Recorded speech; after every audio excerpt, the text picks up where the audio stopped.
Buenos días a todos. Es la noticia del momento, el asesinato de este dirigente ambiental del departamento de Colón. La Iglesia Católica responsabiliza con nombre y apellidos a las personas que considera están detrás del asesinato de Juan López. Vamos con el sacerdote que ayer en su homilía en esa zona del país identificó a las personas que la Iglesia supone responsables de haberle quitado la vida a Juan López. Vamos con el padre Carlos Orellana. En este caso, la Iglesia responsabiliza a don Adán Funes y a sus secuaces, que cobardemente le han quitado la vida. Juan era una piedra en el zapato de la corporación municipal, de la gran mayoría de la corporación municipal y de don Adán Funes. Esta muerte no es aislada, no es la muerte de un delincuente, no es la muerte de alguien que mató a alguien, es la muerte premeditada, bien pensada y tramada. Desde hace mucho tiempo está pensada. Joaquín Mejía, un importante activista de derechos humanos, abogado con orientación constitucionalista, también en este momento por sus tareas nos atiende con esta opinión sobre el asesinato de este dirigente ambiental.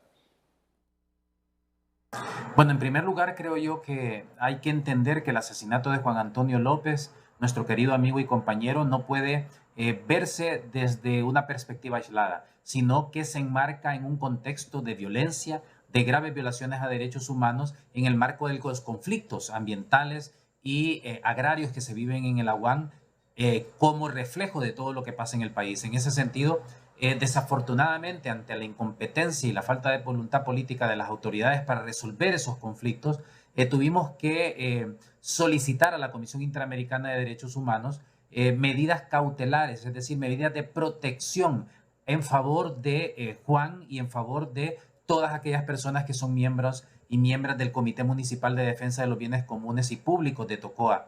Esto fue el 5 de octubre del año 2023, cuando la Comisión Interamericana adoptó esas medidas y le ordenó al Estado de Honduras proteger a Juan y a otras personas.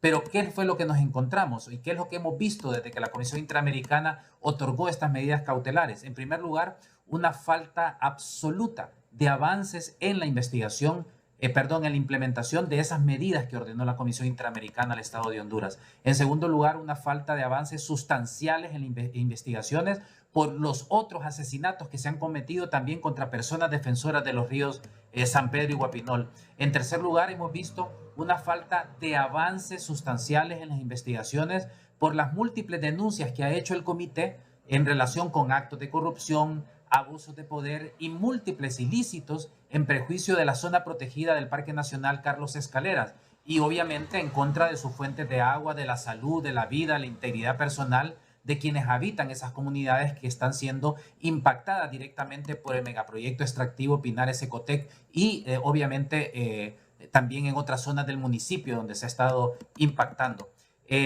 Desafortunadamente, imagínense que tuvimos que la Comisión Interamericana una reunión de trabajo que se desarrolló el 11 de julio de 2024, en donde estuvo el Estado, donde estuvo las partes y obviamente donde estuvo también la Comisión Interamericana. Y de hecho, la comisionada Pochac, la comisionada de la Comisión Interamericana de Derechos Humanos, mostró su preocupación por la falta de avances concretos en la implementación de las medidas y además resaltó que si bien el gobierno presentaba información de cosas que se habían hecho, obviamente no eran acciones actualizadas y además no se habían traducido esas medidas que el Estado supuestamente ha adoptado en acciones concretas para las personas beneficiarias. Por eso es fundamental también recordar que se desarrolló el 23 de mayo de 2024 en Tocoa, una reunión del Comité Técnico del Mecanismo Nacional de Protección con el objetivo de ver qué es lo que estaba sucediendo con las medidas. Pero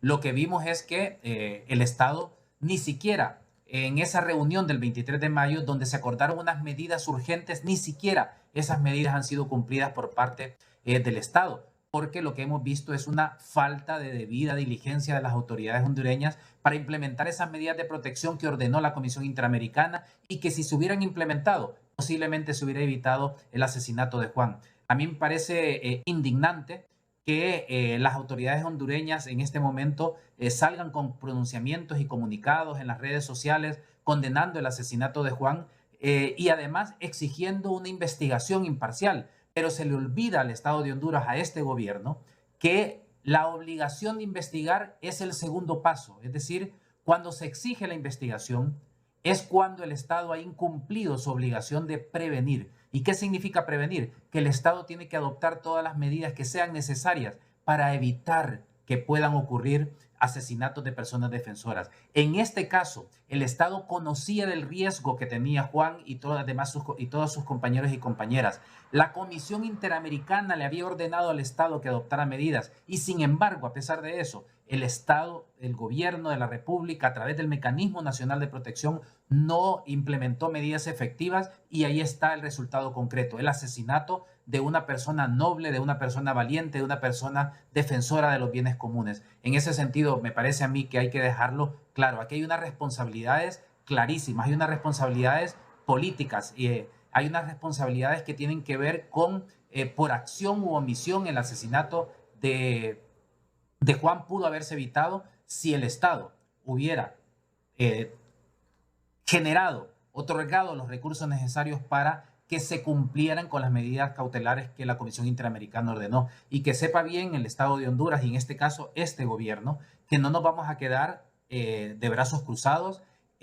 Han asesinado a un gran hombre, han asesinado a un padre, a un amigo, a un hermano, a un defensor del medio ambiente, y han asesinado a una persona que la Comisión Interamericana había ordenado al Estado de Honduras proteger y el Estado no lo hizo.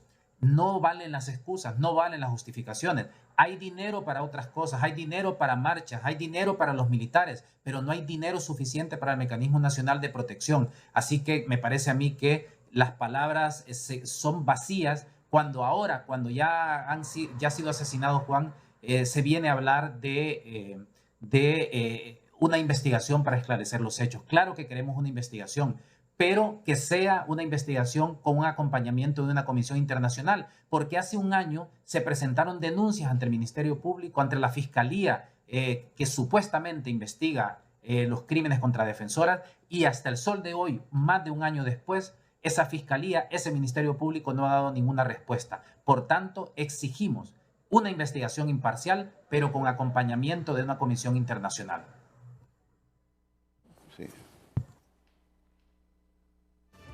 Sí. Sí, ya sé que estoy al aire. Ya sé que estoy al aire porque tenemos una infinidad de reacciones. Estaba escuchando bien lo que decía Joaquín Mejía, que la falta de avances en las investigaciones por las denuncias interpuestas por el Comité Municipal de Bienes Comunes y Públicos de Tocoa ante varias autoridades por actos de corrupción, abusos de poder y otros ilícitos en perjuicio de la zona protegida en relación con el megaproyecto extractivo Pinares Ecotec. Ya le vamos a explicar los orígenes de esta conflictividad ambiental, social y hasta política que han terminado con la vida de Juan López. Dice Joaquín Mejía que hoy esas mismas autoridades, refiriéndose a las autoridades del Estado, que se han pronunciado solidarizándose con la familia de Juan López, hoy esas mismas autoridades se llenan la boca condenando el asesinato de Juan López y exigiendo una investigación y olvidan deliberadamente que la primera obligación que tenían era la de prevenir mediante la tramitación efectiva de todas las denuncias que se interpusieron. Dice Joaquín que por acción u omisión tienen manos manchadas de sangre, no merecen pronunciar el nombre de un hombre tan digno y noble como Juan. Exigimos que se deduzcan responsabilidades políticas y penales a quienes se pusieron del lado de la empresa Los Pinares a costa de la vida. De Juan López. Hoy aquí en Frente a Frente, el dirigente del Centro de Estudio para la Democracia, Kevin Isidro Bautista. Kevin, bienvenido. Mucho gusto. Es un placer tenerlo en el programa. Bueno. Igual que a la codirectora del Bufete de Justicia para los Pueblos, Kenia Oliva. Abogada, bienvenida. Gracias, mucho gusto. A la abogada penalista Reina Rivera. ¿Qué tal, Reina? Mucho gusto, Renato. Gracias, Reina. Compañera. No sé si ya están conectados Edith Tábora y Víctor Fernández desde Tocoa en los próximos minutos. Y vamos a tener la intervención también del jefe del Estado Mayor Conjunto de la Policía, porque el director de la policía, porque los dirigentes ambientalistas y toda la gente que desde hace unos 2, al menos 3 años, ha estado pendiente de este caso de la contaminación y sedimentación de los ríos Guapinol y San Pedro, a raíz de la instalación ahí de una empresa extractora de hierro de capital hondureño, han estado responsabilizando y responsabilizan al Estado de Honduras y al mecanismo de protección para activistas y dirigentes humanos, operadores y periodistas, por no haber actuado a tiempo y facilitado las medidas que protegieran la vida de este hombre que ven en pantalla, Juan López. Entonces vamos a tener al director de la policía para que nos hable por qué no se le facilitó la seguridad que merecía este señor.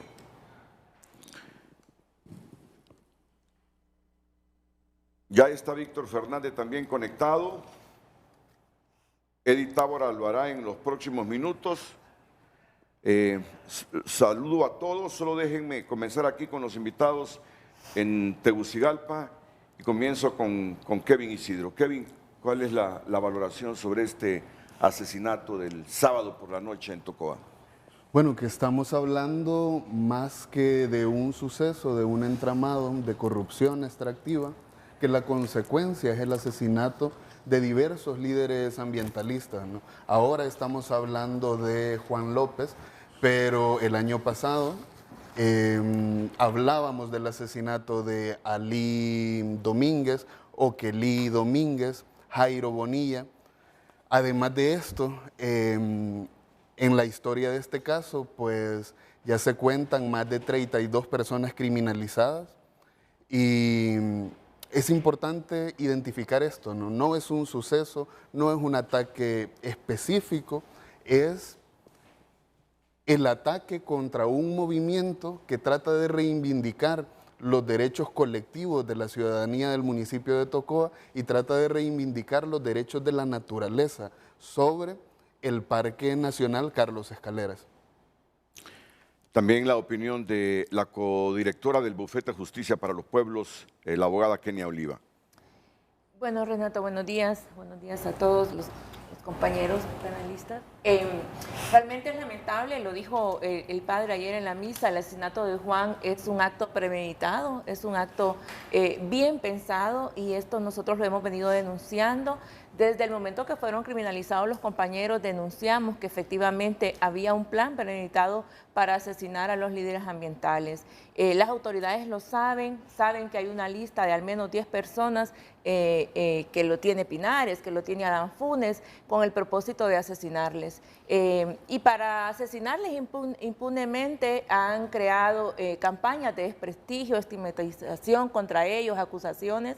Y todos estos actos nosotros los hemos denunciado ante el Ministerio Público, se han denunciado las páginas web de donde iniciaron estas campañas, se ha denunciado a las personas que les han amenazado directa o indirectamente. Sin embargo, el Ministerio Público se ha llamado al silencio, se han denunciado todos los actos de corrupción, se han documentado, se le ha probado al Ministerio Público que en las concesiones, en las licencias ambientales, hubieron actos de corrupción, que se han hecho acciones ilegales, que se ha violentado la ley por parte de estos empresarios y sin embargo el Ministerio Público cuenta con una investigación que desde agosto del 2023 se está diciendo que está listo un requerimiento fiscal, pero que el fiscal general ha dicho que no se puede presentar todavía. ¿Por qué? No lo sabemos, porque toda la investigación está realizada. Se solicitó al mecanismo de protección desde el 2021 medidas de protección para los ambientalistas. El mecanismo hizo absolutamente nada y es por esta razón que la Comisión Interamericana de Derechos Humanos en octubre del 2023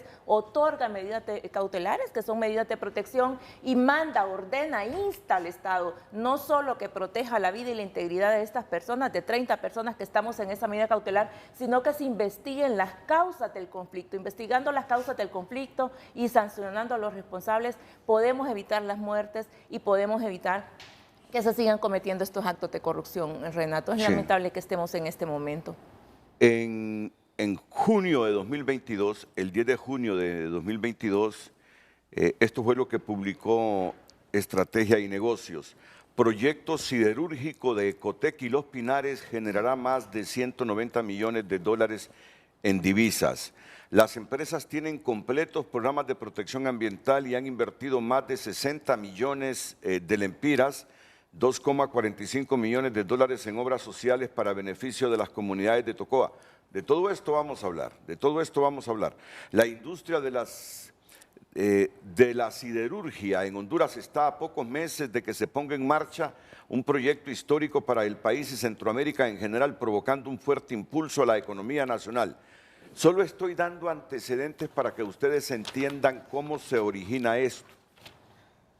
El proyecto conjunto de siderurgia que se construye en Tocoa, Colón, entre las empresas Inversiones Ecotec e Inversiones Los Pinares, con una inversión de 180 millones de dólares, se convertirá en el más importante de este sector en toda la región, por la magnitud de su ingeniería y el impacto positivo que implica para la economía la producción de hierro en pellets. Se estima que en el primer año de funcionamiento se producirán 800,000 toneladas de hierro paletizado que generarán 190 millones de dólares en divisas. Además, se generarán más de 3,000 empleos directos, de los cuales ya 800 son brindados actualmente a habitantes de la zona. También el proyecto resalta por su proyección social. Bueno, y continúa.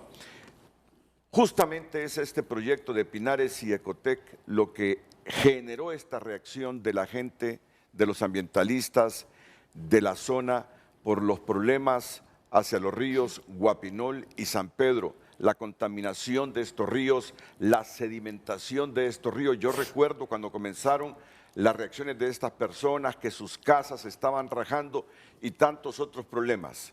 De ahí que se originó la judicialización de todos aquellos que estaban contra la presencia de esta minera extractora de hierro en esa zona. ¿Cuántos muertos dijo ya que van, don Kevin? Solo producto de esta reacción contra la empresa en mención. El año pasado se registraron 3 asesinatos, este año un asesinato y en el 2019 otro asesinato. Y por varios años estuvieron mucha gente en la cárcel, ¿no?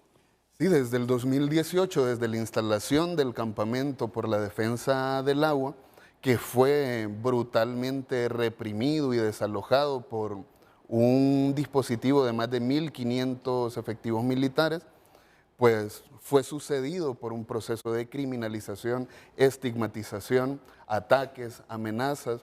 Justamente de Juan López establecía que era líder de una organización criminal.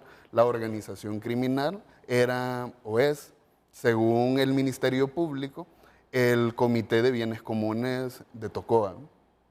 Por favor, Lucecita, antes de que intervenga la abogada Reina Rivera y pasemos también con Víctor Fernández, con el título del programa de esta mañana, porque miren, la Iglesia Católica se ha pronunciado e identificado a los autores de este asesinato. Es la Iglesia la que se ha pronunciado a través del padre Carlos Orellana. Luz. Muy buenos días. En pantalla el tema de esta mañana. La Iglesia Católica, sin andarse por las ramas, responsabiliza al alcalde de Tocoa, Adán Funes, y a sus secuaces de quitarle la vida al dirigente ambientalista de Colón, Juan López. Ese es el tema. Usted puede enviar su opinión a través del número de WhatsApp 9773-6065 y por supuesto en cada red social nos encuentra fácilmente como Frente a Frente HN. Renato, ¿podría ayudarme poniendo la foto que acaban de pasar en pantalla del megaproyecto, la que viene desde la montaña? Yo le voy a explicar poco a poco las raíces del conflicto. Muy bien, muy bien. Si me ayudan, por favor. Claro, comienza. Ya bien. Sí.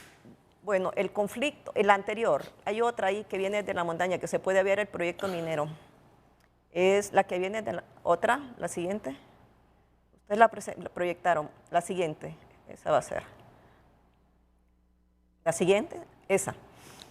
El conflicto extractivo de Guapinol y, bueno, primero y antes que nada, gracias por la oportunidad, solidaridad a la familia de Juan López, a su esposa, a sus hijas, deja hijas muy pequeñas. Juan, el Estado está obligado también a protegerlas y no solo a protegerlas, sino a resarcirlas y apoyarlas. Juan era el baluarte de esa familia, arriesgó todo por el municipio de Tocoa y ahora le corresponde al Estado el deber de reparación en favor de sus hijas y de su familia, en primer lugar. Ya te acompañarán la foto, no te preocupes, Reina. Ya en te acompañarán la foto. segundo lugar, quisiera mencionar que las raíces del conflicto extractivo vienen desde el año 2012, cuando, el 2013, perdón. En el 2012 se dio la aprobación de un decreto que decreta un parque natural, un parque nacional, el Parque Nacional Carlos Escaleras, o Montaña de Botadero, que es un parque del cual salen 8 subcuencas y 31 microcuencas que abastecen de agua a casi 200.000 familias en el departamento de Tocoa. Se decreta, como todo parque nacional, una zona núcleo y una zona de amortiguamiento. Como todos sabemos, en una zona núcleo no puede haber ningún tipo de actividad humana.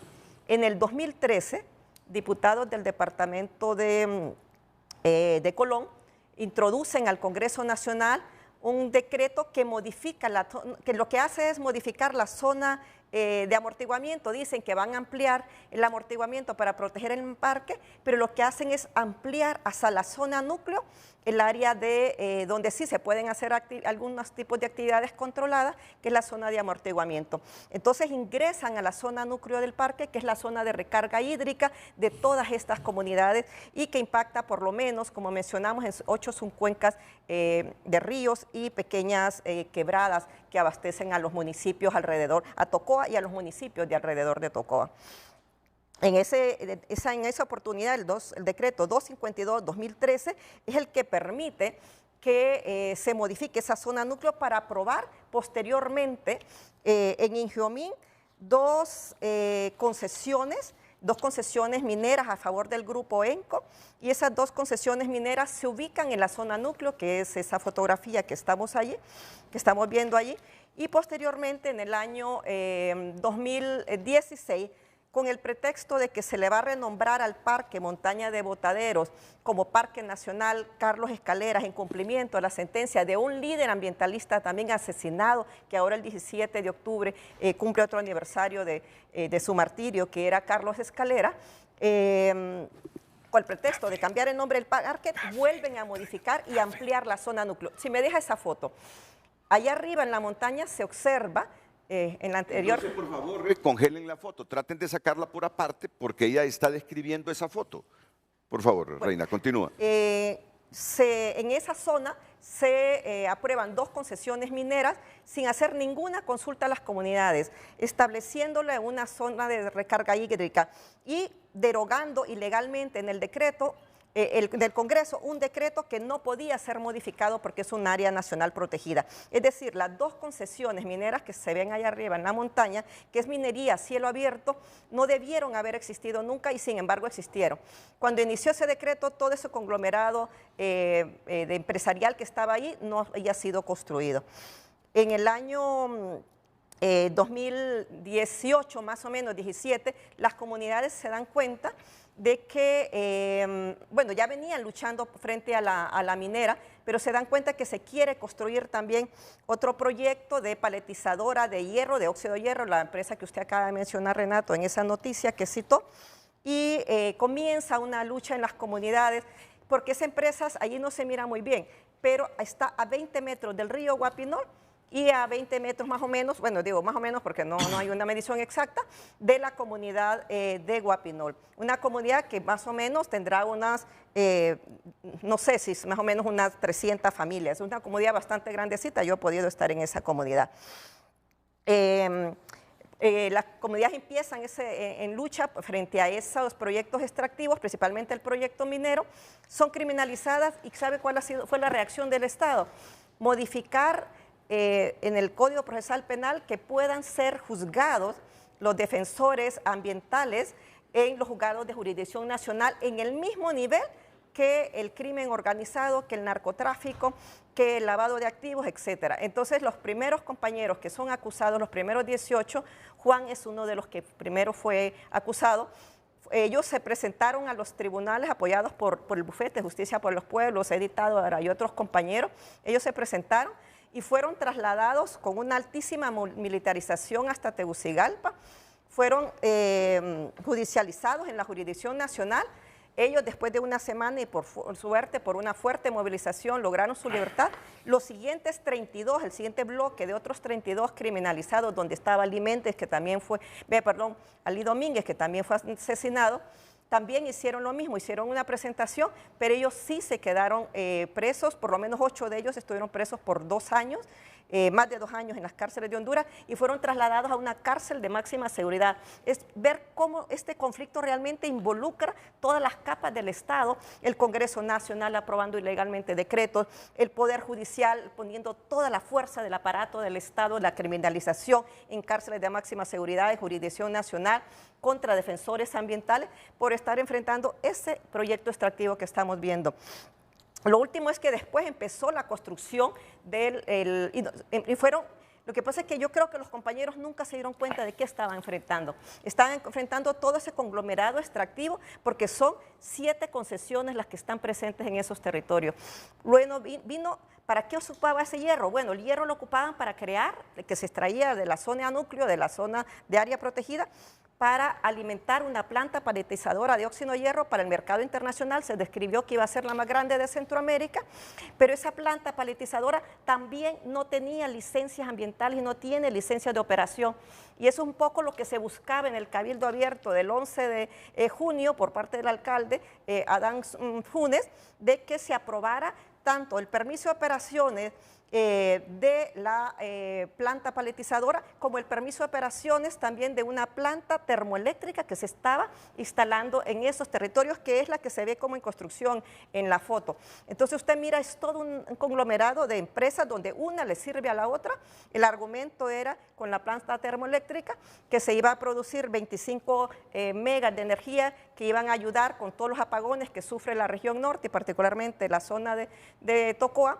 Pero parte de la energía que iba a producir realmente esa termoeléctrica, según lo que han averiguado los mismos compañeros del Comité de Bienes Comunes y Juancito liderando esas investigaciones, era que 18 megas se iban para alimentar la planta paletizadora. O sea, realmente la termoeléctrica estaba al servicio del conglomerado de empresas. Y también los compañeros descubrieron, y bueno, ya los vi, ellos van a poder estar ahí, los compañeros también descubrieron que hay contratas sobre el río Guapinol y el río La Ceibita y San Pedro. Esas contratas de aguas también es para el funcionamiento de la planta paletizadora. Es decir, lo que los compañeros enfrentaban era un monstruo de empresas que se están colocando sin consulta previa, se están colocando en áreas protegidas, se están colocando sobre las principales fuentes de agua de Tocoa y toda la institucionalidad, Ingiomín, el caso de la alcaldía de Tocoa y el Congreso Nacional y distintas autoridades del Ministerio Público se unieron con todas sus fuerzas para impedir que los defensores ambientales realizaran su acción de reivindicación. Gracias por ese contexto, Reina. También escuchamos las valoraciones que nos hace Víctor Fernández y luego vamos con Edith Tábora. Edith Tábora, ambos están en Tocoa y Edith Tábora está con familias y con dirigentes ambientales también de esa zona. Tus valoraciones, Víctor. Adelante, abogado. Muchas gracias Renato. Un saludo para todas las personas que están en este programa. Nuestra solidaridad con la familia del compañero Juan López, con las organizaciones, eso es lo que nos está moviendo ahora. Yo quisiera plantear, Renato y teleauditorio, los elementos estructurales que están detrás de un crimen como este. Primero, la causa fundamental de este y de los otros crímenes que se han mencionado acá es un modelo de concesión del territorio nacional de la riqueza natural caracterizado por la corrupción. Esta descripción que hizo la colega Reina Rivera anteriormente, pues el énfasis que hay que reiterar es que esas concesiones implicaron la compra de conciencia de dirigentes políticos para mover los límites históricos del Parque Botaderos, y además implicó el desconocimiento de la voluntad popular, es decir, una manera de corromper y de finalmente obtener todos los permisos para esta concesión, pero eso fue lo que caracterizó todo ese periodo. Me parece importante la corrupción como elemento generador de violencia estructural y de violencia particular que termina con el asesinato de compañeros y de personas valiosas como Juan López. Me parece importante también, Renato, plantear el contexto de la crisis institucional que va desde la corrupción hasta una institucionalidad protectora de derechos humanos que no ha sido funcional para proteger derechos humanos. La herencia que tenemos desde el periodo anterior es un mecanismo de protección de defensores que se vende al exterior como una avanzada importante a nivel institucional, pero que en la práctica, en realidad, en muchas ocasiones, las instancias protectoras de derechos humanos fueron las que facilitaron información y provocaron mayores riesgos a los defensores. Eso, por ejemplo, lo denunciamos en el periodo anterior, en el periodo de la gestión gubernamental de Juan Orlando, y que fue la que implicó este modelo de intervención a los procesos de resistencia que supuestamente llegaban para proteger a los defensores, pero la información que recababan ahí finalmente pasaba a manos de la gente que terminaba atentando y poniendo en riesgo a los defensores. Y en este periodo me parece importante, yo primero lamento que la institucionalidad de derechos humanos en este periodo se haya caracterizado por un caos administrativo, por una ingobernabilidad, que no sé si a este momento las oficinas de derechos humanos, como la Secretaría de Derechos Humanos, encontró cierta estabilidad para abordar seriamente la protección de los defensores y las defensoras. Por ejemplo, los trabajadores de la Secretaría de Derechos Humanos estuvieron en huelga, estuvieron en peleas internas. Hay 2 directores del Mecanismo Nacional de Protección de Defensores que han dejado su cargo. Hay un viceministro de Derechos Humanos que también dejó su cargo. Entonces, en ese contexto, lo que uno cuestiona, Renato, más allá de lamentar, como lamentamos, como condenamos este crimen, es el funcionamiento de una institucionalidad a la que la actual administración no le ha dado la prioridad que tiene, que debe tener, pero además con la que se comprometió. Entonces, mire, el primer elemento es modelo de concesiones corruptas, el segundo es una institucionalidad de derechos humanos que no acaba de asumir sus responsabilidades, y además, en términos de persecución penal frente a estos hechos, nosotros creíamos que cuando se produjo el asesinato de la compañera Berta Cáceres, que es una situación en idénticas circunstancias a la del compañero Juan López, Berta Cáceres tenía medidas cautelares, Berta Cáceres tenía amenazas, Berta Cáceres enfrentaba un riesgo previsible, un riesgo altísimo. pero además un riesgo con certeza de que se podía materializar y jamás se hizo nada al respecto. Se tenían identificados a las personas que la amenazaban. Habían, digamos, la institucionalidad encargada de perseguir el delito estaba enterada de que ese hecho se podía producir. Es decir, son situaciones de riesgo que son previsibles, evitables, porque ya estaban denunciadas. Y aquí se volvió a repetir. Lamentablemente no tenemos un cambio sustancial en esto. Y quiero cerrar con dos cosas que me parece importante. En el caso del compañero Juan López, se produce este crimen en una zona bajo control militar. El departamento de Colón tiene varios años de que tiene una declaratoria en que las personas civiles no pueden portar armas de fuego, solo la policía y el ejército.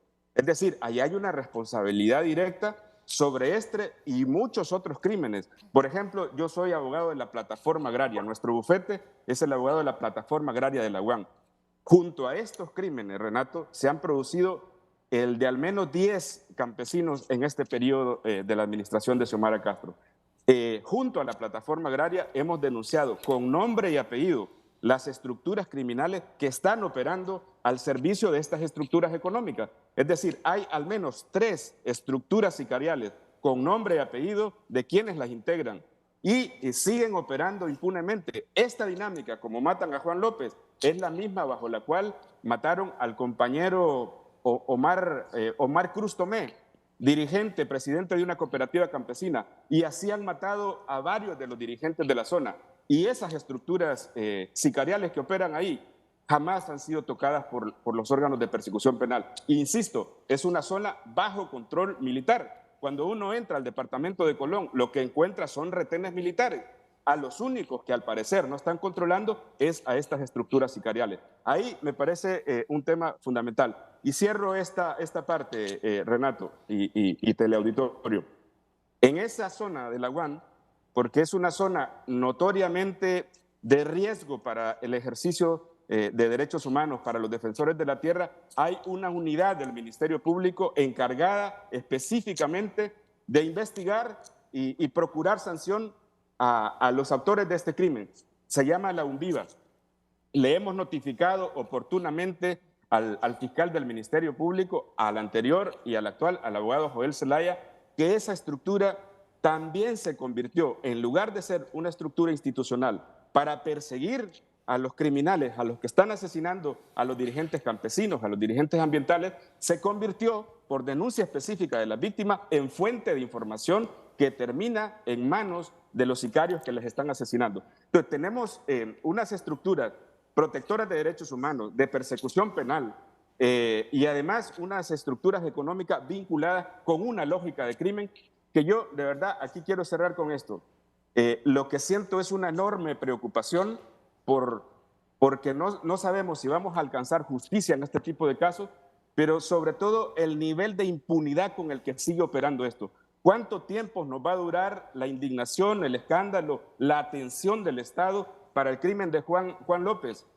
¿Quién lo va a sustituir? Otro crimen. Estamos por cumplir un año que se produjo el asesinato del campesino Kevin Mesa. Lo ejecutó la policía en un proceso de recuperación de la empresa asociativa campesina Isleta. Ese hecho tiene perfectamente identificados quiénes son los partícipes y ese hecho se encuentra impune. La impunidad es la garantía que tienen las estructuras económicas corruptas, las estructuras sicariales y todo el crimen que está operando, no solo en Colón, Renato, opera en todo el país. Nosotros tenemos representación de gente de 14 departamentos y esta es la misma lógica. En el caso del compañero Juan López es porque es un liderazgo de peso nacional e internacional. Por eso es posible tener un foro, un debate de este tipo, pero es un problema estructural que cruza a toda la gente que está reivindicando derechos en distintas partes del país. Y no de gusto, por ejemplo, ahora el 10 de septiembre del 2024, esta organización internacional que se llama Global Witness, en su informe Voces Silenciadas, presenta a Honduras como el país con mayor número de asesinatos per cápita de defensores del medio ambiente y la tierra, reportando en el 2023 18 homicidios y asesinatos. La característica es que estos crímenes no solo se ejecutan, sino que se mantienen impunes. Y los autores son perfectamente identificables. Eso es lo que hay que desandar, Renato y compañeros y compañeras. Eso es lo que hay que romper, una lógica de impunidad que estimula, que alimenta el crimen y que desestimula la lucha pues, por un país distinto, que es la razón por la que luchaba Juan López y por la que lo han asesinado. Gracias, Víctor. Paso con Eddie Tábora, también dirigente del Bufete de Justicia para los Pueblos, que está en la zona, junto a familiares y dirigentes ambientales. Te dejo a ti para que me ayudes ahí con la presentación de las otras personas. Eddie, adelante, buenos días. Y ya luego vamos a escuchar la versión del director de la policía. Adelante, Eddie. Sí, muy buenos días, Renato, muy buenos días a todas las personas que están en el panel, a otros compañeros, compañeras, ¿verdad?, que están viéndolo el día de hoy. Aquí estamos primero con el padre Gregorio Vázquez, quien es el coordinador nacional de los jesuitas en Honduras. También aquí está la compañera Adilia Castro, compañera de Juan López en el Comité Municipal de Bienes Públicos y Comunes de Tocoa, Colón. Y aquí tenemos al hermano de Juan, Melvin Espino López, quien también se ha pronunciado en distintos momentos, incluso. Ese es el problema.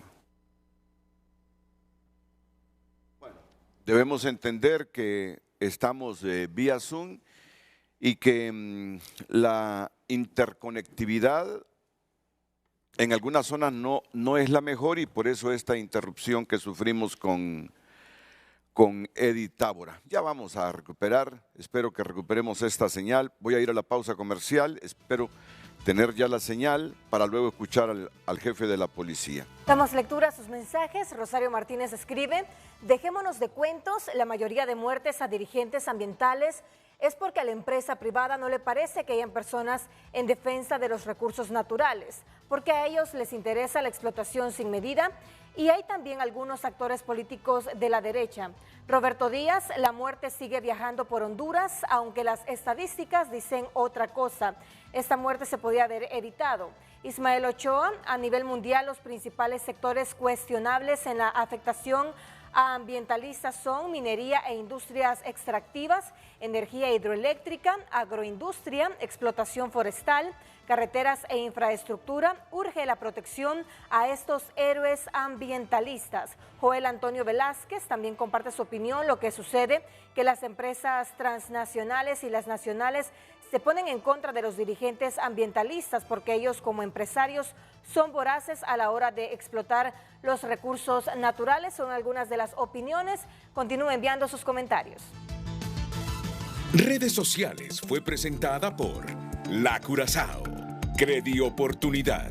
Cada día es una oportunidad. El programa que te da beneficios adicionales por tus compras al crédito. Bueno, posiblemente tengamos estas interrupciones, Eddie, pero lo intentamos una vez más. Eddie Tábora, desde Tocoa, Colón, donde se velan los restos de este dirigente ambiental. De nuevo contigo, Eddie. Sí, muchas gracias, Renato.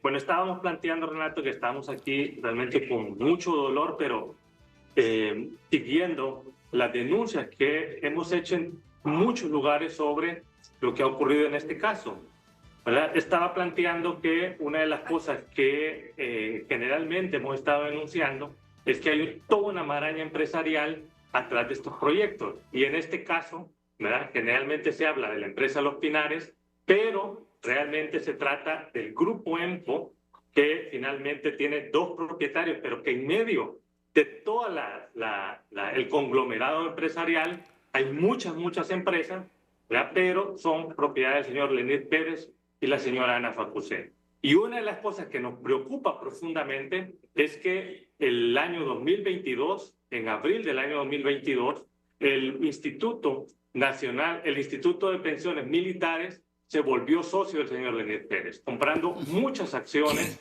de la empresa Lutech, que es la empresa, digamos, madre de todas estas conglomerado de empresas del señor Leonid Pérez y la señora Ana Facusé. Todo este modelo ha sido respaldado por muchos funcionarios que necesitamos nombrarlos, ¿verdad?, para poner algunos ejemplos muy concretos.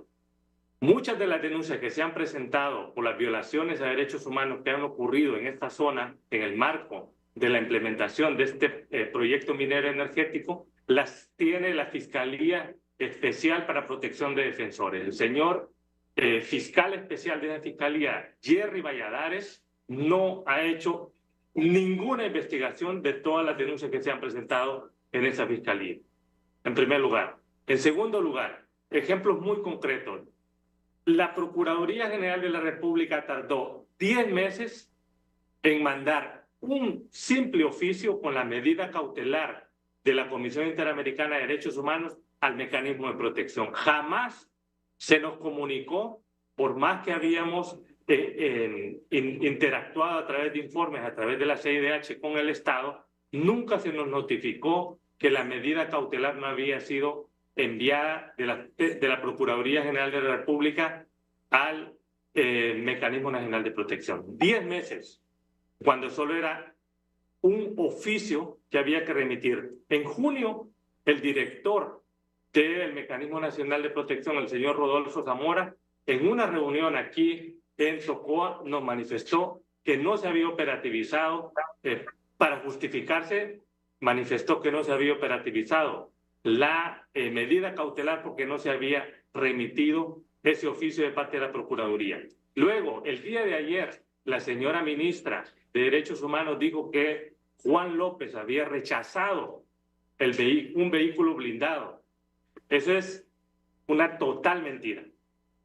Es una total mentira. El señor Rodolfo Zamora, en un comité técnico del Mecanismo Nacional de Protección aquí en Tocoa, dijo que era imposible cumplir la propuesta de medidas que el comité le trasladó al Sistema Nacional de Protección. Dijo que era imposible, ¿verdad?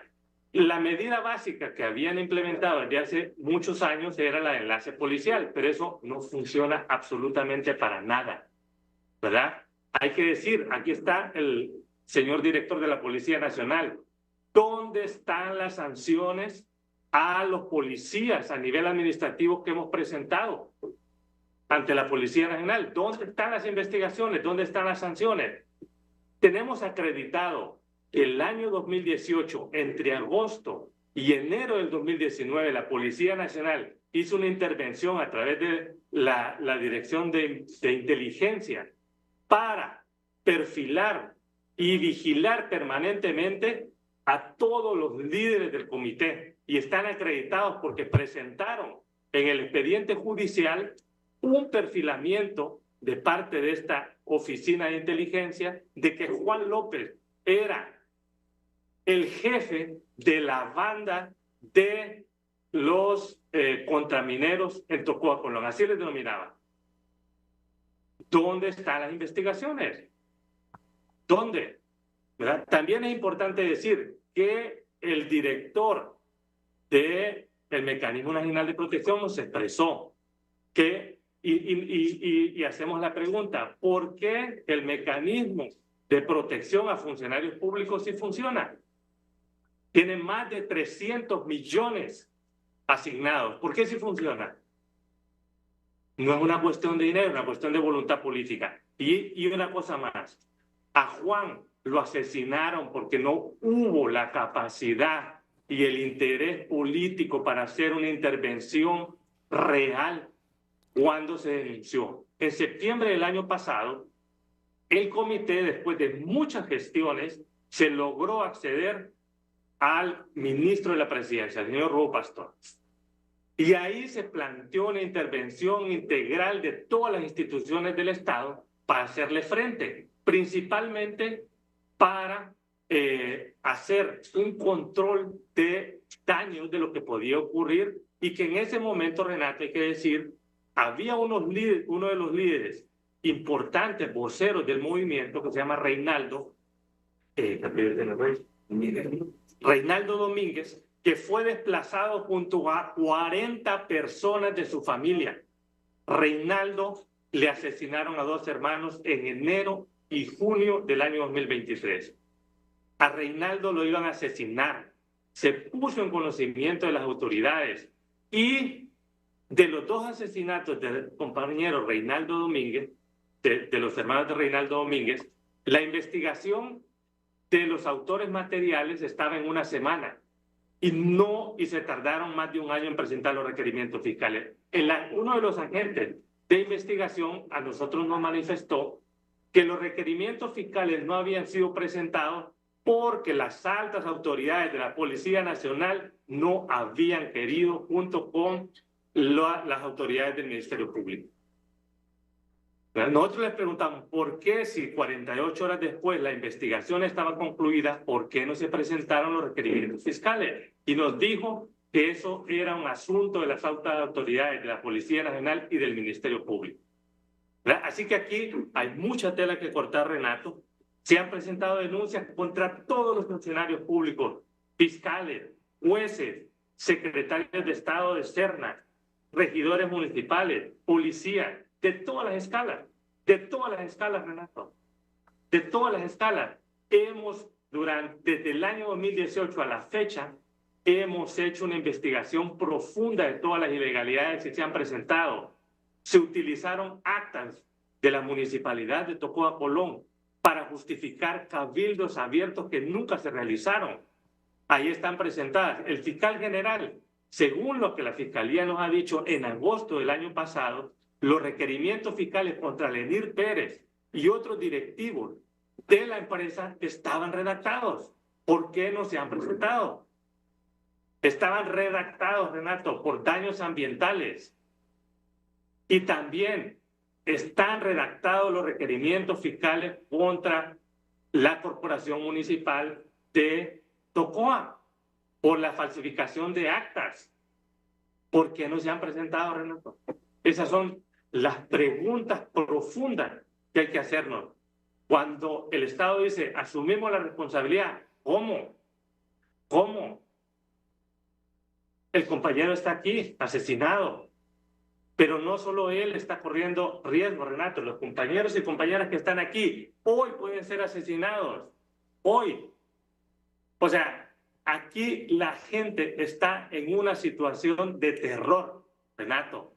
Pero son valientes los compañeros y las compañeras que siguen luchando y denunciando. Y eso, Renato, es muy importante que podamos exigir rendición de cuentas de todos los funcionarios públicos que han omitido o que han actuado contra los compañeros y compañeras que siguen en pie.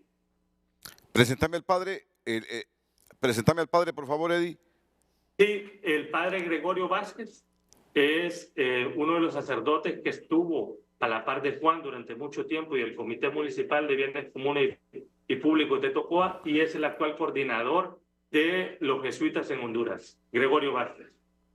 Gracias, Eddie. Saludos al señor Renato y a todos los que están atentos a este programa. Es lamentable, es repudiable e indignante lo que ha sucedido, este hecho criminal contra la vida de Juan Antonio López y de tantos otros líderes y lideresas de esta zona y del país. Por supuesto que lo primero que hacemos como Compañía de Jesús, como iglesia, es condenar este hecho criminal y exigir que se haga una investigación pronta y efectiva y se deduzcan las responsabilidades de este hecho criminal, específicamente de los autores intelectuales quienes han planificado este hecho tan infame y cobarde. Y como reconocemos que tenemos un sistema de justicia, un ministerio público y unas instancias judiciales débiles que con facilidad pueden ser controladas por el poder criminal y todos los distintos poderes que están, muchos de ellos, amparados en la oscuridad del crimen y otros con cara de empresarios, de empresas, pues sí necesitamos que sea acompañado el Ministerio Público y todas las instancias nacionales con instancias internacionales que puedan acreditar, que puedan dar fe que se hace una buena investigación y también se acompaña el proceso judicial. Lo segundo es reconocer a Juan en este contexto.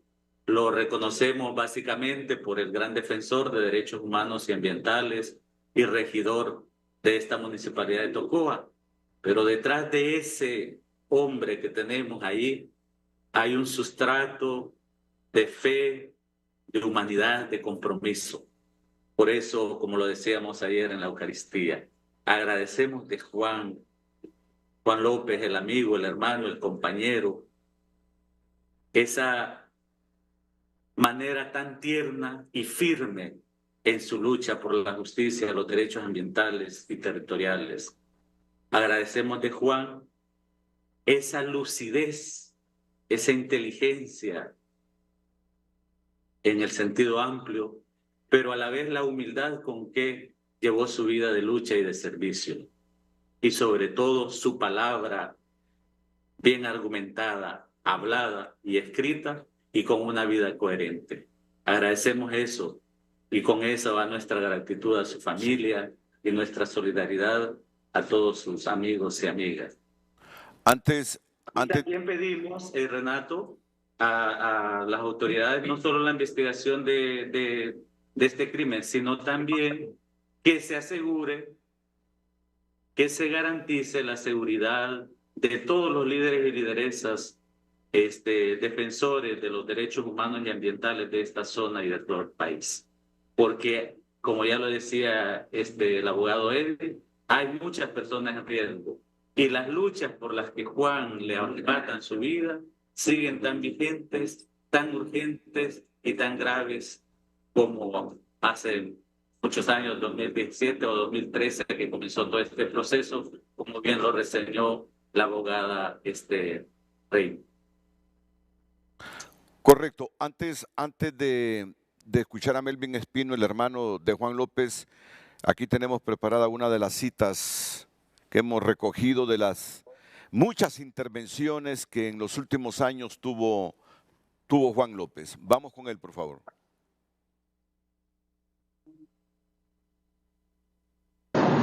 Dos cosas. Una es que renuncie voluntariamente porque sabe que hay una situación que no puede sostenerse en términos morales en el municipio.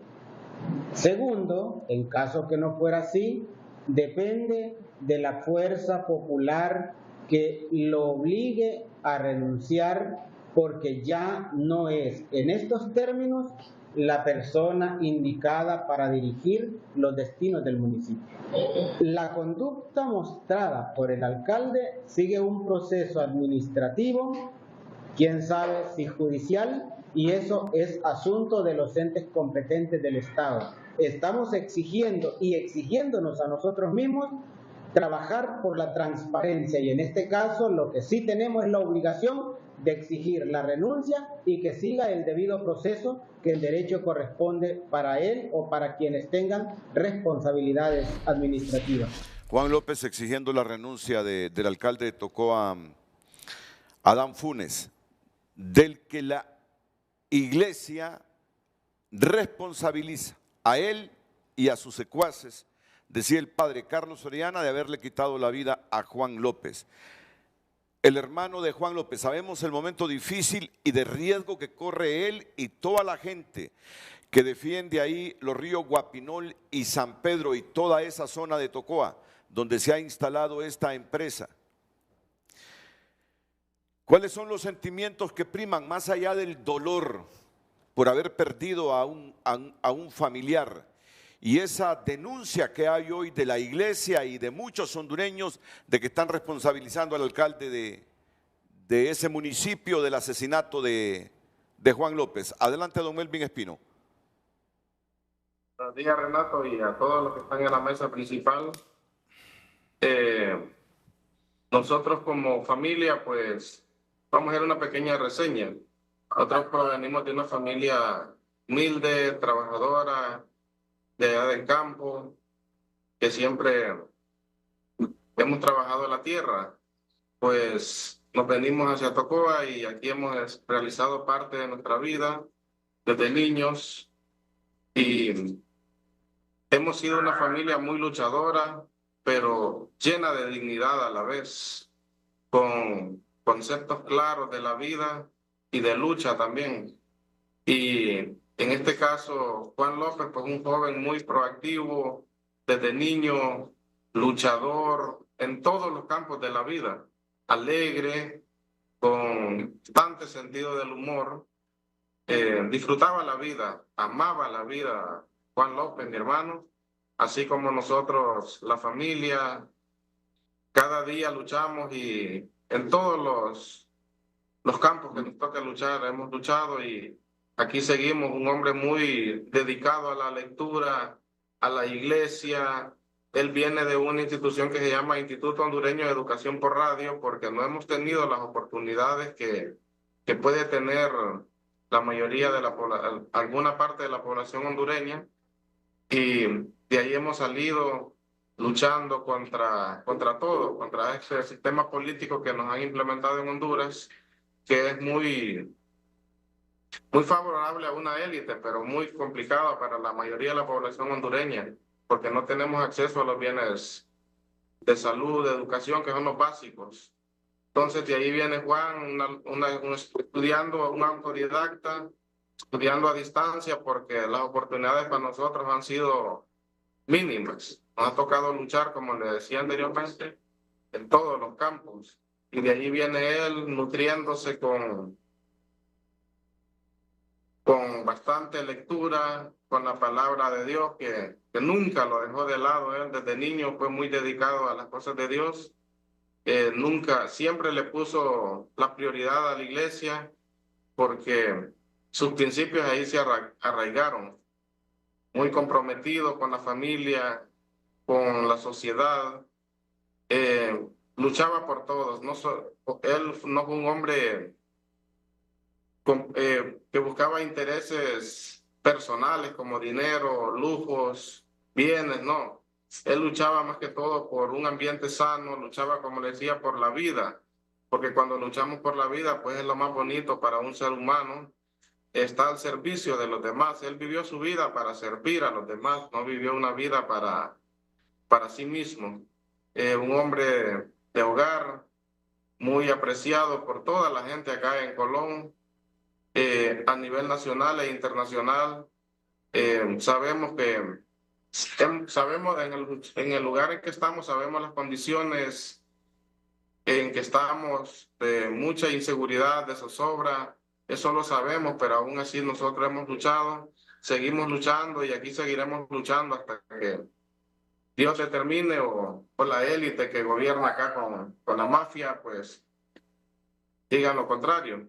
Pero aquí estamos, no tenemos miedo y tenemos el cariño de la población, el cariño de la gente, ese cariño genuino, ese abrazo solidario que nos da la gente, sabemos que es de corazón y aquí seguimos luchando. Sabemos que el sistema acá de gobierno local, muy corrupto, muy denunciado últimamente, nosotros siempre lo hemos denunciado, pero esta vez a ellos como que les ha ardido más con esos narcovideos que han surgido y un montón de cosas que se han denunciado. Mi hermano tenía medidas cautelares por la Comisión Interamericana de Derechos Humanos.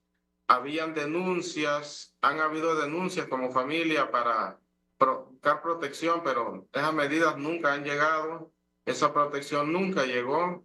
Nosotros incluso sabemos cómo vivimos acá, con un miedo al salir de la casa, y sabemos que es mucha inseguridad la que tenemos, pero aquí estamos, como le digo, el miedo, pues eso se va venciendo. Sabemos que en cualquier momento, pues las balas asesinas nos pueden llegar y ahí estamos, porque siempre hemos sido de convicción, hemos tenido dignidad y eso no se compra, por eso se lucha, por la dignidad de cada persona. Y Juan fue un baluarte de luchar por esa dignidad, no solo para la familia, sino por todo un pueblo. Un hombre libre, un hombre que yo le decía que era libre porque él no tenía ataduras de dinero, de bienes, como le decía anteriormente. Y aquí estamos como sabiendo que la protección no ha llegado de parte del gobierno. Creímos que con este cambio de gobierno pues iban a haber mejores condiciones para los luchadores, pero ha sido todo lo contrario. Nos han estigmatizado, nos han hecho de lado, nos han amenazado. Es más, las mafias grandes que controlan, pues siempre han tenido esa amenaza constante para todos los sectores que luchamos por una bandera de libertad, que luchamos por un ambiente sano y que cumplan las leyes, porque hay leyes, pero lastimosamente las empresas pagan para comprar jueces, para comprar abogados, para comprar el Congreso, para comprar incluso las autoridades aquí municipales. Una sola red, pero red a favor de ellos, no a favor de un pueblo que luchan. Venimos ya días con esta lucha contra esta minera y sabemos quiénes son, la familia que siempre ha estado ahí atrás de todo, un montón de cosas, porque esto viene históricamente desde Carlos Escaleras. Sabemos que él fue el primero que luchó por que no se instalara una planta aceitera en ese sector de Guapinol, por lo mismo iba a secar el río Guapinol. Y después vino el atentado contra nuestro compañero también Fabio Evelio Ochoa, que quedó una persona, lo dañaron bastante con esas balas asesinas. Él no murió, pero ahí está una persona que quedó bastante mal de ese atentado, y ahora atentan vilmente contra Juan López, un luchador muy comprometido con la causa. Él sabía que habían amenazas, siempre han habido amenazas, contra eso luchamos también. Y lo más complicado es saber que no hay protección. A nosotros hasta este momento como familia, pues las autoridades policiales no se han acercado a preguntar, a ofrecer algo para tener un poco de seguridad. No ha habido hasta el momento, pero como nuestras convicciones son fuertes, aquí seguimos luchando, aquí seguimos resistiendo como familia, como población, y muy bonito ver cómo el pueblo lucha, pero también los riesgos que se sufren, porque no solo es la población ambientalista, también es el sector campesino que ha sufrido muchas bajas, y el gobierno, pues los gobiernos de turno, ninguno ha hecho algo por estos líderes sociales.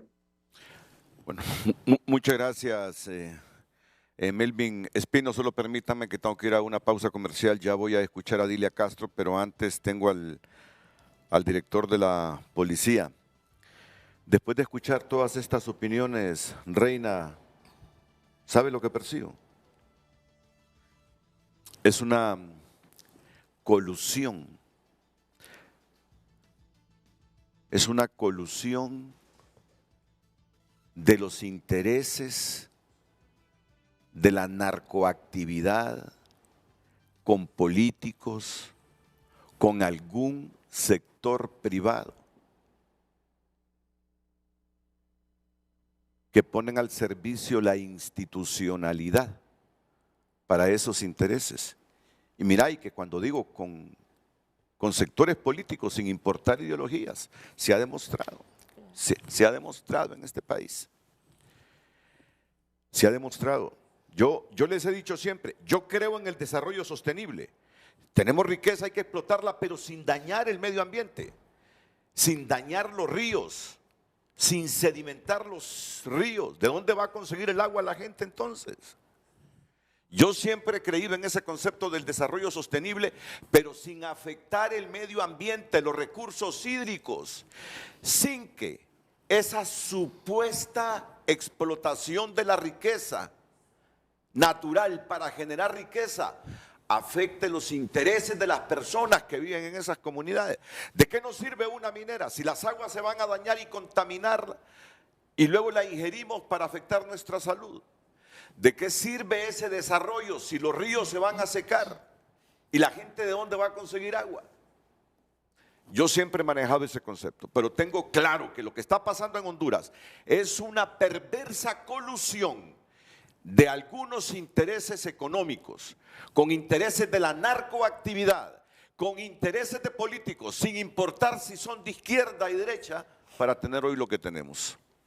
Muerte de dirigentes ambientales. Voy a ir a la pausa y enseguida escucho al director de la policía y a Dilia Castro, que nos hace falta desde ese sector de Tocoa.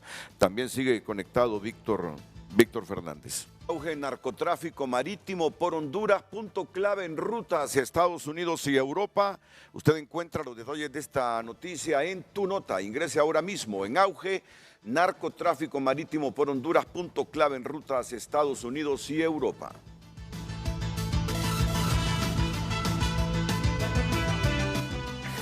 Miren, vamos a hacer así, porque está el director de la policía, después de haber escuchado a todos los panelistas esta mañana, y aquí me están diciendo los tres panelistas en Tegucigalpa, y tengo que decirlo así para que lo escuche el director de la policía, que una de las personas en este momento de Juan López con más riesgo de que la maten, y lo digo así, pareciera de manera brutal e inhumana, pero no, es por el bien de ella, es Adilia Castro, del Comité de Bienes Públicos y Comunes de Tocoa.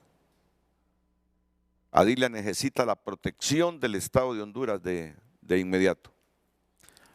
Adilia está al lado del padre, la señora, bueno, la única dama presente ahí entre los cuatro que está en Tocoa. Así que está el director de la policía para que haga lo que tenga que hacer en función de proteger la vida de Adilia. Antes de pasar con ellos, con el director de la policía y con Adilia, un breve resumen de segundos, por favor, Kevin Isidro, de lo que estás escuchando y de lo que tú mismo estás diciendo aquí. Bueno, poner nuevamente sobre la mesa que estos asesinatos y estos ataques son la consecuencia de un modelo extractivo, depredador, de un modelo que concesiona los bienes comunes, tierra, agua. Lo que estamos viendo no son sucesos policiales que deben tener una atención policial únicamente. Debemos profundizar en cuáles son los antecedentes y las razones por las cuales estos conflictos se van desarrollando y van generando esta escalada de violencia. Kenia, Oliva. Bueno, Renato, yo estoy de acuerdo que hay una colusión de las autoridades que estamos y seguimos ante un narcoestado, que el crimen organizado se infiltró en la institucionalidad del Estado, que los políticos están coludidos con el crimen organizado también, y así difícilmente vamos a avanzar en un Estado de derecho, democrático, y difícilmente quienes nos oponemos a esta institucionalidad infiltrada pues vamos a estar en peligro, ¿no? Siempre, y el Estado no va a hacerse responsable. Vamos a ver a los representantes del Estado exigiendo justicia una vez que no hicieron nada y que omitieron su deber, no solo de proteger, sino también de investigar todas las denuncias que se han hecho respecto no solo a las amenazas, sino también a toda esta colusión que ha habido para otorgar estas licencias ambientales. Que debo decir que no tienen licencias ambientales ninguna de las empresas. Estas licencias ambientales ya vencieron y no pueden seguir operando. Por lo tanto, la colusión del ministro de Serna es evidente en este caso, y debo decirlo que Luqui Medina tiene gran responsabilidad de todo lo que ha ocurrido hoy en día en el municipio de Tocoa también. Sí. Reina Rivera. Bueno, tres elementos que son fundamentales y que ya han sido reiterados aquí. El tema de corrupción a distintos niveles y acumulado prácticamente más de una década y que se extiende. El tema de investigaciones que realmente no solamente analicen el caso concreto del asesinato del compañero Juan, sino todo este entramado de situaciones corruptas, colusiones con crimen organizado y todo tipo de actividades que ya han cobrado la vida de muchísimas personas en la zona. El asesinato de Juan es uno de una serie de asesinatos y lesiones que también vienen en la zona, y la necesidad de protección, Renato. Hay muchísimas personas en riesgo porque lo que se está enfrentando es un tema altamente oscuro y bueno, uno no podría buscar esa frase para poder describir todo ese entramado que hay. Colusión perversa, Reina, colusión perversa. Lo que tú ves ahí es una colusión perversa, donde desafortunadamente pareciera que participa la institucionalidad. Así es. No lo mires de otra manera. Adilia, por eso le estamos pidiendo aquí, todos, que coinciden que usted es una de las personas después de Juan López con más riesgo de que atenten contra su vida. Primero, que nos dé sus valoraciones y el mensaje mensaje suyo a toda la institucionalidad pública del país y al pueblo hondureño, ahora que ha muerto Juan López. Adelante, Adilia Castro. Muy buenos días, un saludo a todos y todas. Agradecer, Renato, este espacio que se nos brinda porque carecemos mucho de los espacios de los medios de comunicación para poder poner nuestra voz y para poder poner nuestras denuncias con respecto a todo esto que ha venido sucediendo desde hace ya 10 años. Hoy mismo este caso del asesinato de nuestro compañero Juan López a nivel local no ha tenido la cobertura que debería de tener o la importancia que se le debería dar desde lo que se supone es el papel de los medios de comunicación. Es un hecho criminal que se ha cometido contra nuestro compañero Juan López y quiere dejarse invisible. Por lo tanto, hay una intencionalidad también que la muerte de él quede como un caso más de los casos impunes que se han venido dando en el país. Desde nuestro espacio organizativo, que es el colectivo del Comité de Defensa de los Bienes Comunes y Públicos, por supuesto que estamos en un momento de mucha consternación, de mucha tristeza y dolor también, porque hemos perdido un compañero valiosísimo con quien construimos en estos 10 años de caminar este espacio, un espacio que ha servido no solo para el municipio de Tocoa, sino a nivel nacional y a nivel mundial, donde hemos demostrado que las comunidades de manera organizada podemos defender los territorios, podemos defender los ríos, podemos defender la tierra, y que este modelo de organización es la que debemos ir promoviendo en todos los espacios comunitarios, que son quienes realmente vamos a hacer la defensa de todos estos bienes que ahora mismo están en riesgo frente a este modelo neoliberal económico que lo que busca es extraer todo lo que produzca riqueza. Somos, no solo yo, la persona, ni Juan López, los que hemos estado en riesgo.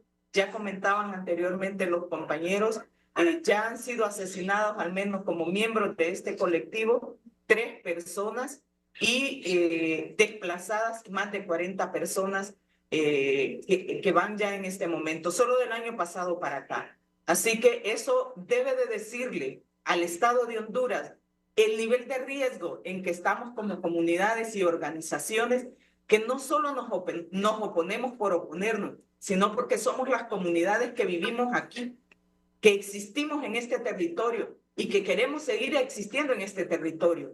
Pero para seguir existiendo en él, necesitamos garantizar que esos medios que nos dan la vida, como es la tierra, como es el bosque, el aire, el agua, sigan existiendo para que todas las generaciones puedan seguir viviendo en este territorio.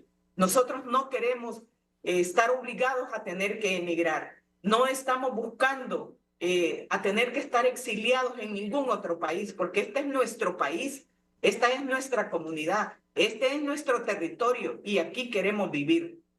El Estado no ha asumido su responsabilidad. Hace 10 años estamos denunciando por todos los medios. Hemos exigido al Estado de Honduras y a cada institución que le compete que asuman su responsabilidad frente a un problema que fue creado por el mismo Estado.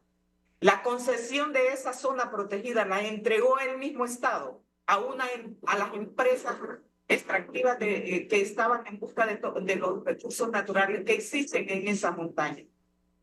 ¿Quién creó este conflicto? Lo creó el mismo Estado.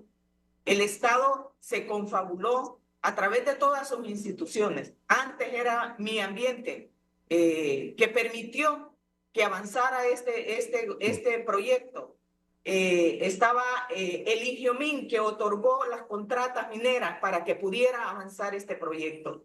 El Ministerio Público, que se encargó de criminalizar, judicializar y perseguirnos por la lucha que tenemos en defensa de esta montaña y en defensa de la vida.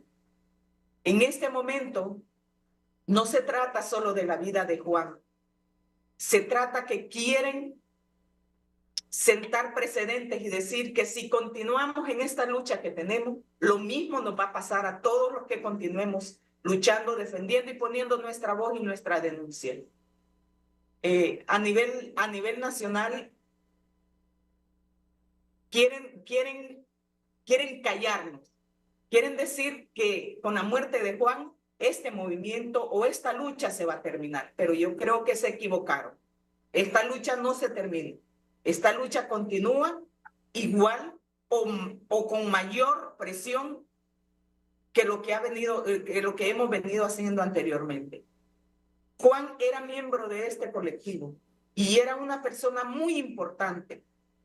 Pero este colectivo se ha sostenido gracias al compromiso que las comunidades, que todos los que integramos este comité hemos asumido. No estamos aquí, como bien lo decía Melvin, hermano de Juan, por obtener algún beneficio personal. Estamos aquí porque somos miembros de esta comunidad, porque aquí vivimos y porque aquí queremos seguir viviendo. Hoy el Estado nos ha dejado a la deriva. El Estado ha dejado en manos de los sicarios y del crimen organizado nuestras vidas. En ningún momento, a pesar de la muerte de Juan, han venido y asumido la responsabilidad para preguntarnos cómo pueden protegerlo, porque ya se perdió la vida de Juan. La Corte Interamericana otorgó las medidas hace un año, el 9 de septiembre, se cumplió un año de que se asignaron estas medidas. Sin embargo, a un año apenas han empezado a ver de qué manera pueden empezar a ver si hay dinero o no, pero yo creo que no se trata de dinero, se trata de las condiciones políticas que existen y las prioridades que tienen los gobiernos con respecto a este modelo económico que se impone sin importar el precio que se tenga que pagar. Importa más el dinero, importa más la riqueza que siguen acumulando todos estos grupos económicos. No importa la vida de los seres humanos. Aquí está demostrado en el Bajo Aguán cuántas vidas se han desaparecido, cuántas vidas han sido asesinadas, cuántas personas valiosísimas hemos perdido. Esta es una vida más. El Estado tiene una gran deuda con esta región del Aguán. Hay una gran impunidad que es la que reina y por eso continúan este tipo de crímenes. El caso de Carlos Escalera sigue todavía en la impunidad. Este 18 de octubre van a ser 28 años del asesinato de Carlos Escalera. Y hasta el día de hoy lo que tuvimos fueron presos solo a los actores intelectuales, pero no materiales, pero nunca se hizo nada con los actores intelectuales que planificaron el asesinato de Carlos Escalera. Hoy en ese compromiso que hemos asumido de continuar esta lucha, este legado que Carlos Escalera nos dejó, hoy estamos aquí viviendo nuevamente a 28 años la pérdida de otro compañero. Igual que como también asesinaron a Berta, ese mismo patrón se vuelve a repetir este día. La misma historia, las mismas causas, las mismas razones, los mismos intereses que estaban detrás de este asesinato son los que vuelven a estar en este momento presente. Pero queremos decir que a pesar de todo y que vamos contra todo, esta lucha continúa y esta lucha tiene logros. Y esta lucha ha visibilizado que existe un problema de fondo estructural, que aquí hay un negocio con todos los recursos naturales. Hemos logrado concretamente que se aprobara un decreto, el decreto 18/2024, un decreto que es para proteger todas las zonas protegidas de Honduras y que debe ser aplicado de urgencia por este gobierno que actualmente está gobernando. Y hasta el día de hoy, ese decreto se aprobó en febrero, se publicó en mayo de este año, pero hasta ahorita No hemos tenido ningún indicio que nos indique que este gobierno tiene la intencionalidad de aplicar ese decreto. Nosotros exigimos, hemos propuesto en las diferentes instancias que es urgente que se organice, que se nombre una comisión para que pueda darle seguimiento y cumplimiento a ese decreto, porque no queremos decretos que están solo en papel. Queremos que en la práctica se ejecute ese decreto. Si no, no vamos a poder resolver lo que ahora estábamos viendo y los asesinatos van a continuar. Ok, Adilia, le interrumpo porque tengo que ir a una pausa, me faltan 4, terminan las 9 y ahora sí va a intervenir el director de la policía y me dicen que está llamando también el secretario de Recursos Naturales y el Ambiente a raíz de la mención que hizo la abogada Kenia Oliva. Atentos. Natanael Guevara escribe: buen día, Renato. Es triste la realidad que se vive en Honduras. Lástima que en Honduras estamos sálvese quien pueda. Oscar Hendricks escribe: ojalá el asesinato del compañero Juan López permita detener completamente todo proyecto extractivo corrupto, proteger a todos los defensores de derechos humanos en peligro, cambios inminentes en el gobierno y Secretaría de Derechos Humanos, Adán Funes nunca más candidato ni autoridad libre, justicia, escribe este televidente, y Henry Smith: ¿tanto le cuesta al Estado hondureño cerrar la empresa Los Pinares? ¿Cuál es el interés del alcalde y del gobierno al alinearse? Y el Ministerio Público, ¿por qué no presenta los requerimientos a quienes protegen? ¿Cómo quedó eso de una nación libre de minería? ¿Cuántos muertos se necesitan?, escribe el televidente. Continúa enviando sus comentarios.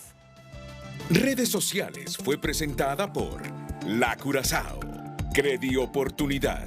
Cada día es una oportunidad. El programa que te da beneficios adicionales por tus compras al crédito.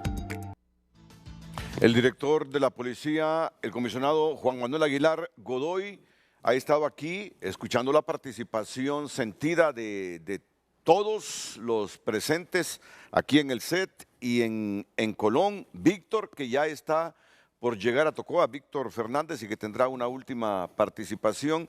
Así que lo escuchamos, director nacional de la policía, ante la queja de todos, ante el reclamo de todo mundo de que el Estado le falló a Juan López y le sigue fallando a los dirigentes ambientales. Adelante. Muy buenos días, don Renato, y a los demás panelistas que se encuentran en su set, así como a la ciudadanía hondureña. Lamentamos profundamente el deceso físico del señor Juan Antonio López y a la familia.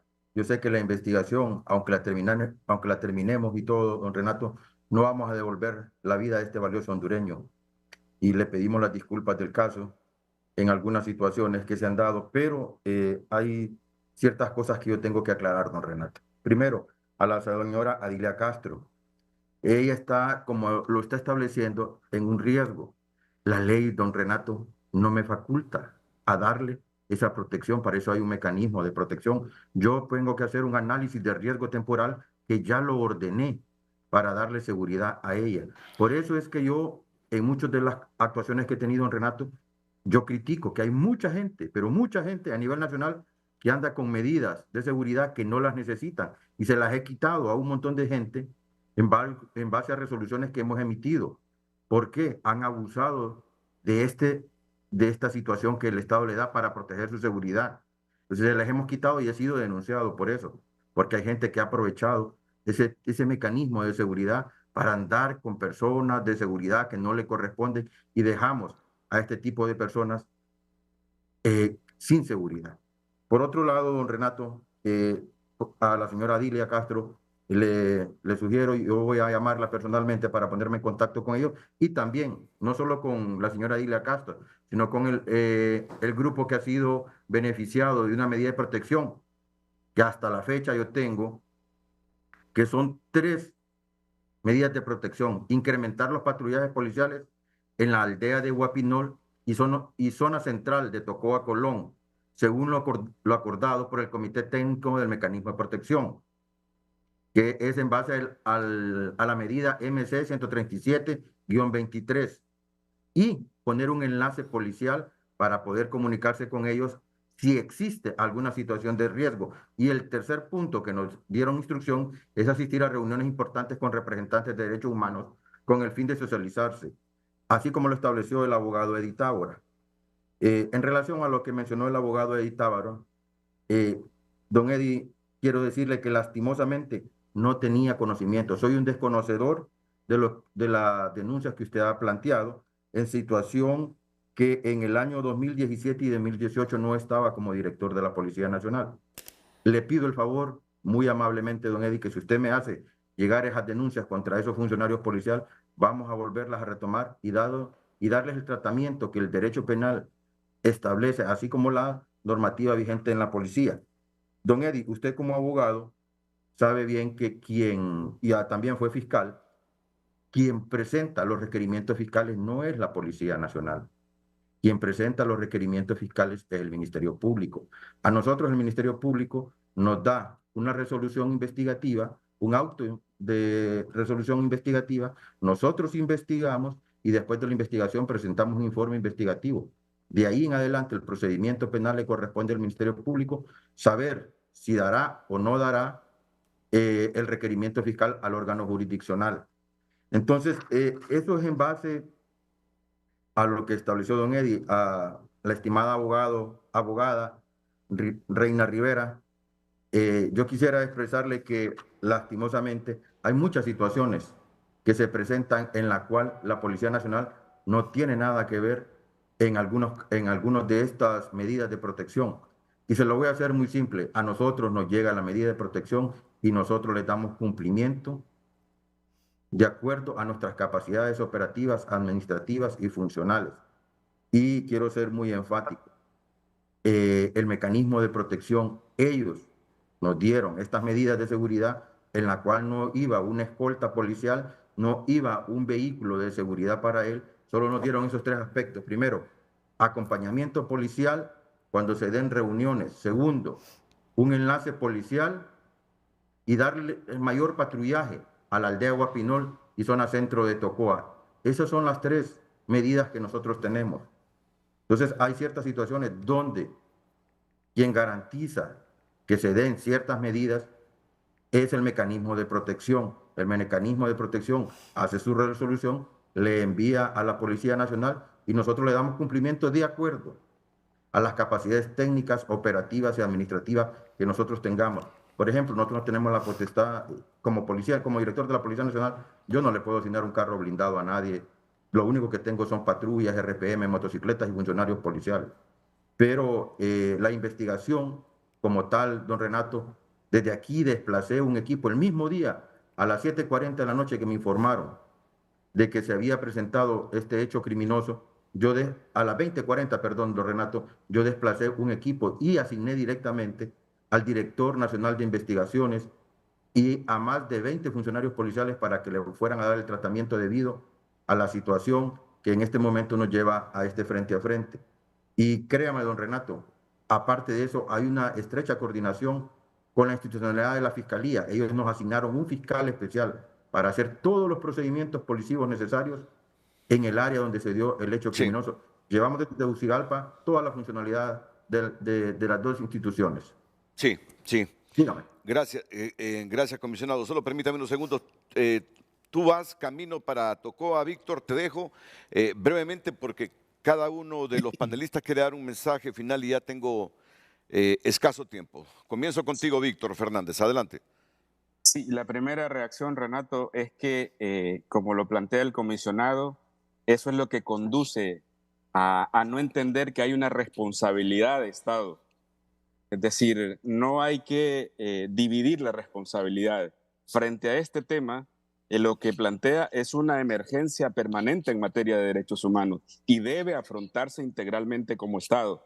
Si la policía dice, esto no me toca y lo otro le toca al Ministerio Público, digamos, esa atomización lo que conduce es a generar y consolidar estas condiciones de vulnerabilidad.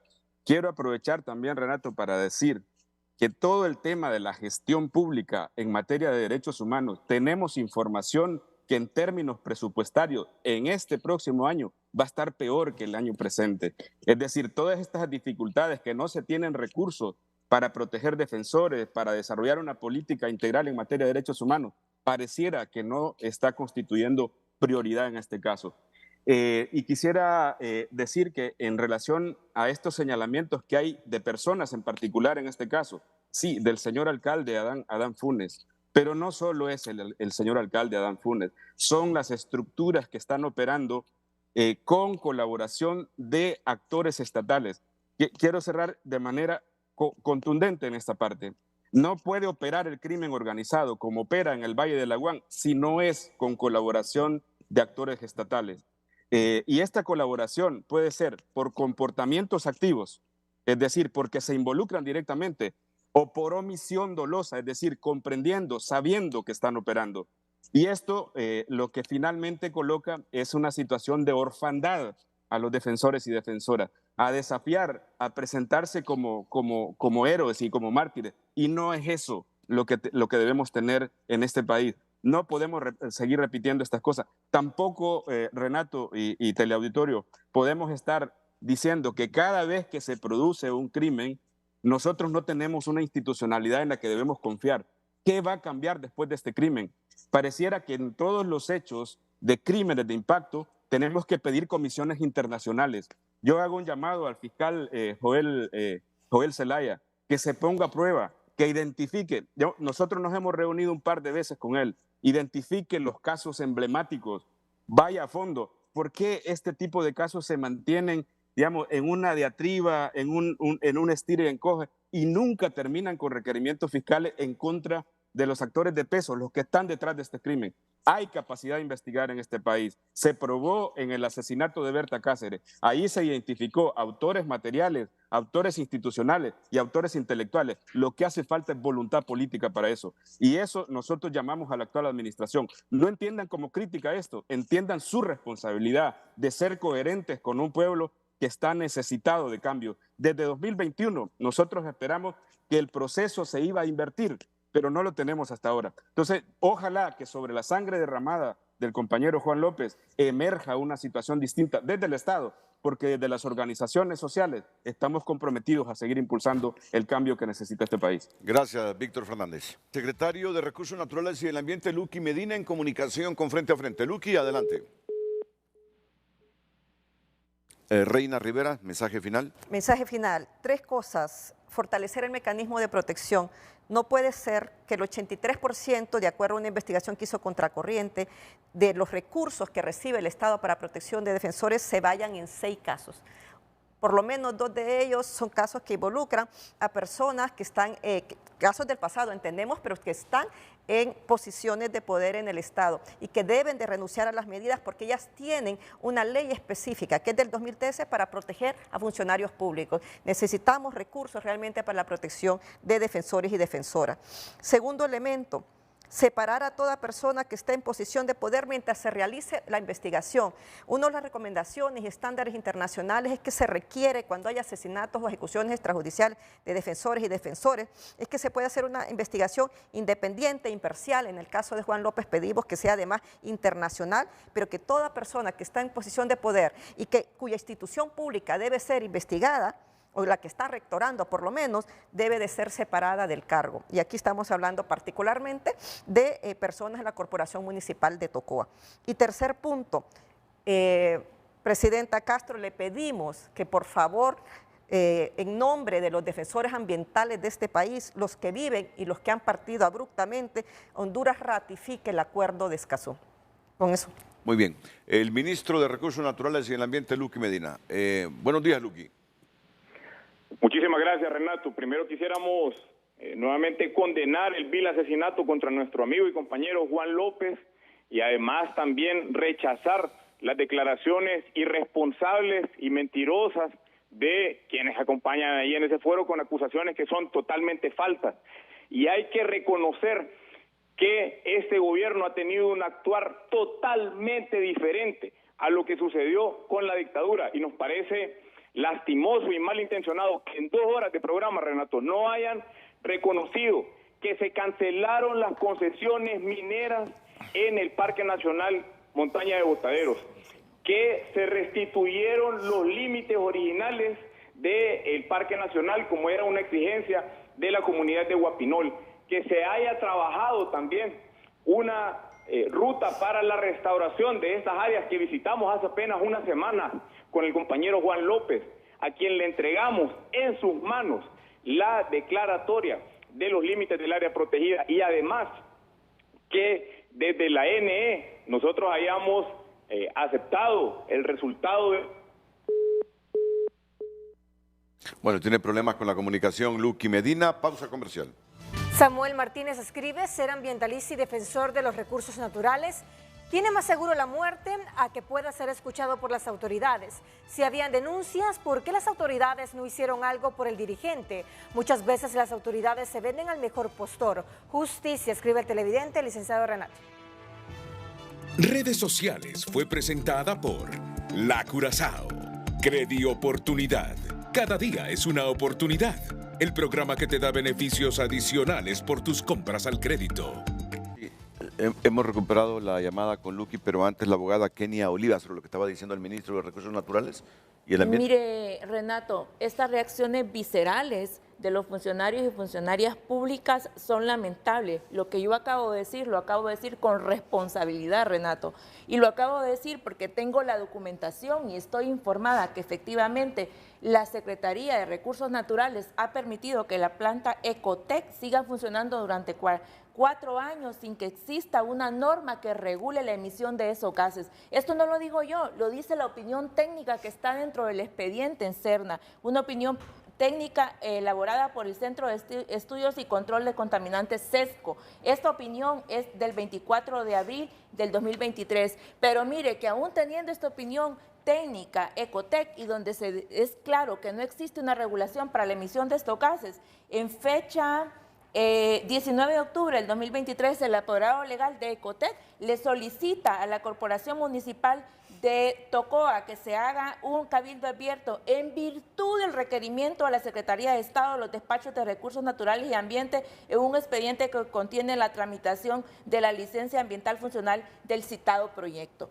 ¿Cómo es posible que si ya tienen el dictamen técnico que dice que no hay una ley que regule la emisión de esos gases, por lo tanto no puede funcionar, el 23 de octubre del 2023 se esté solicitando un cabildo abierto a requerimiento del ministro de Recursos Naturales? No es cierto que con el decreto 18/2024, es cierto, se ampliaron los polígonos del parque, pero no hay ninguna acción concreta. Lo dijo Adilia, no lo digo yo, lo dicen ellos. No hay ninguna acción concreta para que la ASP2, que es la que está funcionando y que funciona no porque le derogaron las licencias ambientales, funciona aún cuando se le vencieron las licencias ambientales. Es cierto, no se han renovado las licencias ambientales, pero siguen funcionando, en la práctica funcionan. Y no solamente se trata de que no tienen licencias ambientales, sino qué están haciendo las autoridades administrativas, los funcionarios públicos, para deducir responsabilidad, para mandarle al Ministerio Público la información y requerir que se investigue y sancione a los funcionarios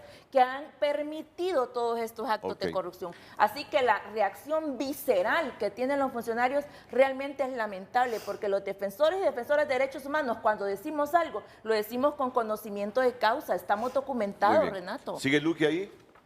Adelante, Luqui. Renato, pretender confundir o tratar de confundir de lo que sucede dentro de las áreas protegidas y fuera de las áreas protegidas es también malintencionado. Nosotros, además, en estos 2 años y medio de gobierno, porque si hay algo concreto es la voluntad política de conservación ambiental de la presidenta Xiomara Castro, que en 2 años y medio de gobierno no ha aprobado ni una sola concesión de recursos naturales y que además ha blindado con el decreto 18/2024 para que nunca jamás se entregue en áreas protegidas una concesión minera. Estos son los hechos concretos para evitar la conflictividad a nivel nacional.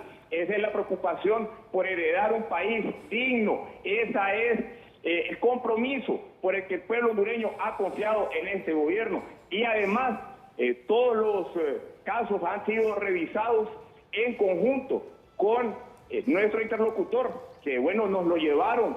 Juan López era nuestro interlocutor con las comunidades de Guapinol. Con él trabajamos y hablamos durante años. Y para evitar aquí cualquier tipo de mentira que sea regada, yo pongo a disposición mis comunicaciones con el compañero Juan López para investigación, Renato, sí, para desvirtuar cualquier tipo de mentira que se haya dicho en su programa. Muchísimas gracias y saludos al pueblo hondureño. Entonces, mañana continuamos y ya anticipo la invitación a Luque Medina. 20 segundos para concluir. Don Kevin Isidro, 20 segundos. Mensaje final. Sí. Desde el CESPA sostenemos firmemente que no es con los cambios de gobiernos que se logra reducir la conflictividad por la devastación de los bienes comunes. Es con el cambio de modelo económico que privilegia esa devastación de nuestros territorios. Muchas gracias.